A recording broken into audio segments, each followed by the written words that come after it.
Today I'm going to show you how you can get race ready in 3 hours, and that's how plenty of my clients do it on the Race Ready Live group program. Now, I'll be honest with you, you're probably not going to win a GNCC championship only training 3 hours a week off the dirt bike. However, I know a lot of you watching this video, you probably don't have that much time, and often I hear from people that aren't training because they think they need to be training 6, 7, 8 hours a week to actually get results. So even 3 hours a week of training, you can make a ton of progress when it is done with intent and when it is done consistently. So there's 4 main qualities that we want to be training to improve our performance on the dirt bike. We've got strength, power, our aerobic engine, which is obviously our cardio development, and mobility. So improving all of these 4 qualities, the net sum of that is improved muscular endurance, improved efficiency, and ultimately improved performance on the dirt bike. So these are the 4 main qualities that we are training each week on the Race Ready Live program. And I'm going to run you through how I would split the program if I only had 3 hours to train. And this is how a lot of my clients do it and make a ton of progress on 3 hours training a week. Okay, so we're inside the Race Ready Live calendar here. This, if you were opening this up on your phone, it would look a little bit different. I'm obviously on the desktop here, but you can do the same thing that I'm about to do in the app on your phone. You can just drag and drop the workouts down. You can add them in, you can delete them, you can adjust your workout calendar and personalize it to your desired weekly schedule. So when we're only training 3 hours a week and we want to be hitting all of those 4 qualities, there is like quite a bit to fit in. So when the time frame is compressed, the best way that I recommend for my clients is to do a rotating A week and a B week schedule. So you don't have to do the exact same thing every single week. If you're touching on all those qualities every other week, then you can still make great progress. So what that looks like for me, like I personally believe that minimum effective dose for strength training is 2 sessions a week. So 2 separate strength sessions a week. You can still make really good progress on that, and you're going to maintain a good level of strength and most importantly be like continually building that level of resilience that we need to be durable on the dirt bike should we ever hit the ground. So what that looks like, you can see the Race Ready Live program. It does have 5 sessions available. So each of these sessions will take around about 60 minutes to get through, a little bit less if you're experienced with training and you know your way around a basic workout structure. You get through them a little bit quicker sometimes in the gym. This base training one is scalable. If you have more time available, you can stretch this base training session out to more than 60 minutes if you so desire.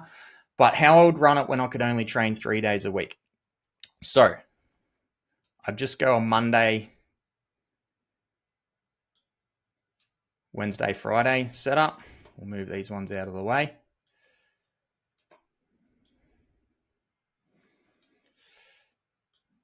Put a rest day in there. Keep that one there. We'll keep that one there. Move that one out this week. And we will run it like that. What we would do here is we've got room potentially. So there's 3 strength sessions in the Race Ready Live group program. So if you're only training 3 hours a week, I would recommend just doing 2 strength sessions a week and rotating them around every other week. So every 2 weeks, you'd be completing all of the strength sessions. Every other week, you would be leaving one of them out. So all of the strength sessions are just have a little bit of a different focus on the Race Ready Live program. So that would mean at least every fortnight, every 2 weeks, that you are touching on all of them. So I would keep the day 1 session, your Monday session, as the day 1 session. And that session includes like a little bit of interval work at the end, some little sprints on a rower and assault bike to sort of push that higher intensity of our cardio training. Then day 2, I would first week I would run on the A week, I would run the day 3 strength session. So like I said, if you're experienced and you know your way around a gym, you know your way around a normal workout structure, then this day 3 session, like I can get through this session in about 50 minutes if I like follow the rest periods very strictly, don't muck around, not scrolling on my phone on Instagram, not videoing myself to post. I can get through that session in 50 minutes. So if you're training for 60 minutes at a time, what you could do if you wanted to get a little bit of extra cardio in your week, you could pluck the intervals out of this day 4 session. Even if you couldn't complete all of them, even if you only had uh, enough time to get half of them done or 3/4 of them done, whatever works. But these intervals in this current session on day 4, just the intervals without the warm up and the cool down after it, you could get through it in about 20 minutes. So potentially that could take you about 70 minutes. But again, if you only had 60 minutes and you wanted to just get a couple of intervals in, you could add that onto the end. Then a week, our third day would be just a straight aerobic base session, which is our steady state cardio session for the week. Then week B, we would keep that day 1 session consistent.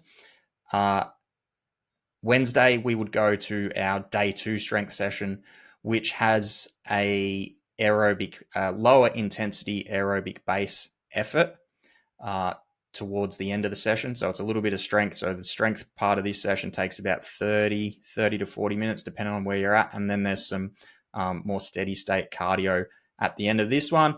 And then on your Friday of this week, if we're doing more base training in the middle of the week, we could run the this interval session on the Friday.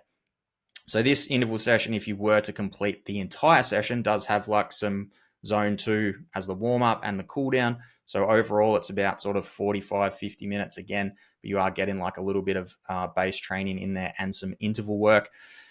If you weren't ready for that, you could just, for a period of, say you were sort of coming off the couch and you didn't want to do that much intensity, first off, you could accumulate a few weeks, say 4, 5, 6 weeks of just doing more base volume.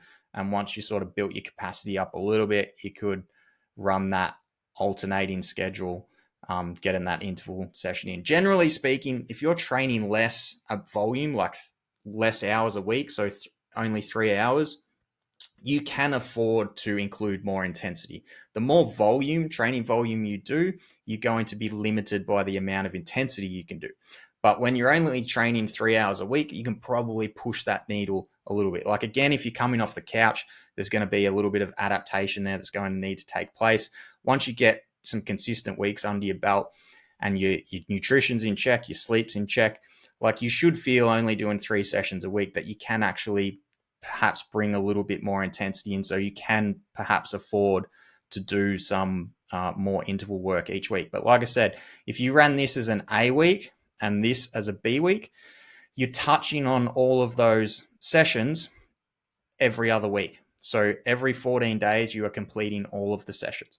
And that is a great way to run it. It's a great way that plenty of my clients utilize. And you can make a ton of progress just training 3 hours a week.